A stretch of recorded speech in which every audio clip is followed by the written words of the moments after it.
Now, back to Steiny and Guru on 95.7 The Game. All right, Matt Stein, Matt Stal, the Guru Johnson with you. And on the line is Audacy NFL insider Ross Tucker. Insider Calls presented by BetQL. Download the free BetQL app right now and get instant access to the industry's most advanced suite of sports betting tools right at your fingertips. Ross, let's get you started. Who is number 1 and 2, respectively, in this week's power rankings? I got number 1, the Miami Dolphins. Wow. Oh, my. Number 2, the San Francisco 49ers. Number 3, the Philadelphia Eagles. So you're telling me. That's how I have it right now, but honestly, at this point, you could probably make an argument for any order between those 3. But, I mean, what the Dolphins have done is pretty darn impressive. So has what the Niners have done. They both gotten off to really good starts. The Eagles weren't that great the first couple weeks. They looked pretty darn good against the Bucs. They're all very good teams, obviously. Ross Tucker joining us on 95.7 The Game. Ross, I was telling Steiny, in this new world we live in with social media, the NFL feels like college. How did the team look that weekend? Style points. I know you look dominating Monday night, but I thought, like you had mentioned, New England had a chance to beat you guys. But if I hone in on Jalen Hurts, I know you got a new offensive coordinator. What have you seen from him? Because I'm not going to dare tell you, Ross, he's playing bad, but I feel like he doesn't look like through 3 weeks the Hurts that we seen last year. What have you seen up at close? I would agree with that. There's some thought that it's been some of the exotic defenses and defensive coordinators he's gone up against. They also are, for the most part, playing the Eagles to try to stop them from throwing the ball down the field.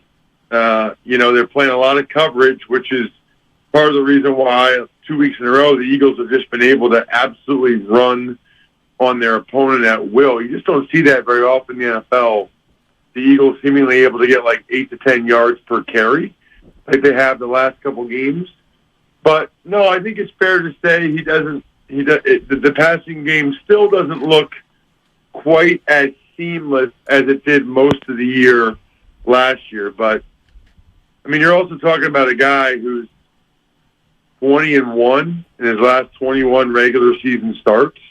I mean, he hasn't lost since 2021. He's lost 1 game since 2021 in the regular season. It's really, really impressive. And obviously he won a couple playoff games last year and then lost the Super Bowl. But he hasn't looked like Super Bowl Jalen Hurts quite yet. But I think part of that was, the Chiefs tried to stop the run more, whereas the other teams have been more, hey, let's not let them have explosive plays in the passing game, and so then the Eagles can just kind of run all over them. Hey, Ross, let me ask you, if you were playing, and I don't want you to get into technical football stuff necessarily, but if you were playing the 49ers, what would you try to take away from them when they're on offense? Yeah, that's a good question. And I think that's part of what makes them good, right? Is that if you try to stop the run, Purdy has shown that he can throw it pretty good. I probably would still, and there's the philosophy out there that, it's all about explosive plays and how many explosive plays that you give up. I mean, it's just a lot different than it used to be, man. They don't get as upset anymore if they're giving up 5 yards a carry or if they're giving up, 8 to 10 yard runs. It's like, as long as you're not giving up 30-yard passes, the belief is, or chunk plays, that the offense will screw up at some point or get a penalty or they'll have to settle for a field goal. So it's kind of a new world we live in. I guess I would still be of the mindset, quite frankly, for both the Eagles and the Niners, I'd still make the quarterback beat me. And Hurts was second in the MVP voting last year. Yeah. But, I mean, you're going to lose if you just let them run all over you. I just don't understand that thought process. If you're going to let DeAndre Swift average, like 150 yards a game, you're going to lose that game probably. So these are really good teams. I would rather take my shot that Purdy or Hurts has an off day. You know, Purdy's gotten away with a bunch here in terms of some throws that could have been picked off, and that's not gonna that luck won't sustain itself. Ross, I feel like we're brothers. I'm going to just share some TMI information with you. My dad's from Bullard, Texas. And I don't know if you know this. He passed down Cowboy fandom to me. So I'm born and raised, and I'm working here. So, I got to duck every time I come in. But Kyle Shanahan and John Lynch got extensions. And I've criticized Kyle at certain junctures, but Ross, I know his brilliance. I watch it weekly. I watch other teams. The fact that he saw Debo and had a vision for him, and now he's a Swiss Army knife. Ayuk, I know what Kyle's doing, and I kind of get mad at him because I feel like, you know what? You're so great. You could have already had a Super Bowl ring, but that's neither here nor there. Can you share with us your thoughts when they got the extension on top of the extension? Because I told Steiny it was perfect timing to me. Well, how many years do they already have remaining? They still have remaining. They were signed through 2025. Yeah. So now it's got to be through 2027, 2028, something like that. Yeah, I guess I never really understand the need to do that in pro football. Like college, I get it because they can hold it against you, right? Like they can hold it against you that you're only under contract for 2 more years. You're not stable. You shouldn't go there to that school. But the NFL, like Kyle and John, they're not going anywhere. I mean, unless the argument is the price will only go up, and so let's lock them in at whatever the market rate is now. I don't know. What? They probably could have waited a year, maybe even 2, if it's till 2025. So that's a good question, I guess, for Jed York. I feel like organizations do that a lot in the NFL with coaches especially, but also GMs. I never understand why they do it, and I wouldn't do it. When's the last time a coach or GM's contract expired and then they went to another team? It never happens.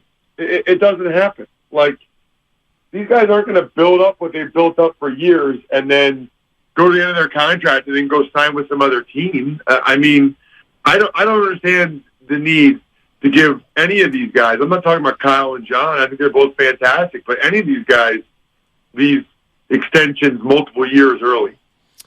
Hey, Ross, I got to ask you, I know you do a lot of college football. What do you think about what's going on in Boulder, Colorado with Deion Sanders? I think that they got smoked on Saturday by Oregon. I've seen these videos where their kids are all talking all kinds of trash to Oregon. It was 35-0 at halftime. Like, what world are we living in? He has created a lot of excitement about what's going on in college football and what's going on in Colorado, and I think that's a huge positive. I mean, the TV ratings and stuff are phenomenal. I'm not sure I quite understand 10 million people were tuned in while Oregon was just destroying them. I don't know. I'm not sure I get that phenomenon. I did not care for his initial meeting with the Colorado kids when he first got the job. Gotcha. Everything else I've been totally fine with, but these are 18 to 21-year-old kids, and for him to get there and basically say, "I'm bringing my own luggage. You guys should get out of here," and then have it on camera and post that. I get it. It's big business, and he's doing what it takes for the big business, and that's fine. But I don't know. Like, I have friends that have kids that play college football. I played college football, and I thought that was a little bit distasteful. Ross, I got to bring this up. Steiny and I, we got a few boxing matches under our belt, but I came in here Monday after the Sunday night game. I don't know if you watched where McDaniel was down 2 scores and chose to kick a field goal rather than go for a 4th and 4, in the red zone. And you played this game, but I told Steiny, his defense is raggedy already, but why wouldn't you just trust your offense and Jimmy and Adams to get it and try to tie it up, then have your defense go out there?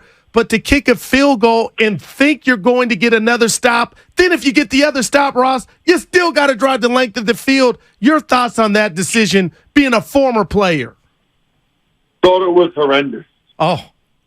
Yeah, I thought it was horrendous. And I really do give these guys benefit of the doubt on some things. I mean, with that time left on the clock, you can't assume you're going to get the ball back.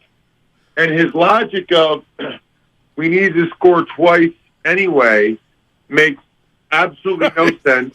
The second score, Josh, could be in overtime. They have overtime and everything now in the NFL. It's really cool. And if you tie it in regulation, you go to overtime, and that's where your second score can be. Didn't make any sense to me at all. It was head scratching, but I actually here's the thing with those, Ross. I get it. I do understand what he was thinking. You know what I mean? I actually do. But I'm not saying I would have done the same thing. But you know what I mean? All those, I can explain it how it would work, and it might be less likely than what he should have done, but I at least kind of get it. You know what I mean? If you're trying to win in regulation, I guess I get it, but you still need a touchdown. It's not even like it was 2 field goals. You still need a touchdown after that. I can't imagine that any of the analytics say that's what you should do. And I think, I know Josh. I was in New England when he was there. I really like him. I think he's a really smart coach. He just hasn't been a good head coach. He just hasn't. Denver, here with the Raiders, I don't know how you could have any hope that they're going to turn it around with the Raiders this year. And honestly, I thought Mark Davis did a horrible, horrible thing by firing Bisaccia and Mayock after they went to the playoffs and almost beat the Bengals. With all of the negativity they had that year, to overcome that, and then he doesn't even let go of those guys. He doesn't even bring those guys back for another year. I think Mark Davis, this is like karma. He's getting what he asked for. Ross, we'll get you out of here on this one. Any chance Arizona, who shocked the world and beat Dallas, 12-point underdogs, any chance against the Niners this Sunday? There's always a chance. But no, they're not going to win that game. I think the Cardinals probably spent too much time having everyone tell them, how great they are, how awesome it was that they were able to beat, the Cowboys and all that stuff. I think this is going to be a tough spot for the Cardinals. Really tough spot. Yeah. Hey, Ross, thank you as always, easy, my man. Have a good one, and talk to you soon. Of course. See you guys. Man, that's Ross Tucker. And those hits are from Audacy NFL Insider Ross Tucker. Insider calls presented by BetQL. Download the free BetQL app right now. Quit laughing, Goo, and get instant access to the industry's most advanced suite of sports betting tools right at your fingertips. Oh, dude. This is one of those. Yeah. Inside base, but it ain't inside base.